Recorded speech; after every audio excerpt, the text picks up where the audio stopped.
நம்முடைய எல்லா காரியத்திலையும் தேவ கிருபையை கொண்டு விசுவாசம் கொண்டு ரட்சிக்கப்படணும்னு நீங்கள் ஜெபம் பண்ணுங்க. இந்த குணத்திலிருந்து கர்த்தாவே, இந்த எண்ணத்திலிருந்து கர்த்தாவே, இந்த பார்வையிலிருந்து கர்த்தாவே எனக்கு ரட்சிப்பு உண்டாக்கும் அப்படின்னா எனக்கு கொடுத்த கிருபையை நான் போக்கடிக்காமல் விசுவாச வாழ்க்கையில முன்னேற செய்யும் அந்த ரட்சிப்பை நானே தொட்டுவிட கிருபை செய்யும் சொல்லி ஒவ்வொரு காரியத்திலையும் ரட்சிப்படை, நான் பொதுவான ரட்சிப்பை நான் சொல்லலை, ஒவ்வொரு காரியத்திலையும் நான் ரட்சிப்படைகிறதுக்கு என்ன செய்ய வேணும்?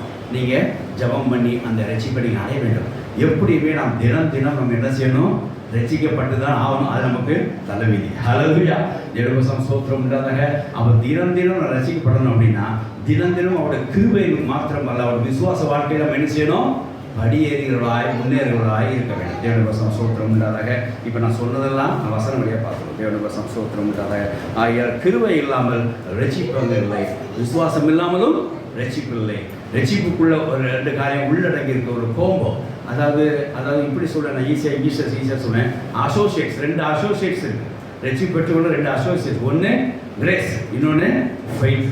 இந்த 2 சேர்ந்த அசோசியேட் தான் உங்களை எங்கொண்டு விடும்? ரட்சிப்புங்கிற கனியை பெற்றுத்தரும். தேவனுக்கு ஸ்தோத்திரம் உண்டாதாக.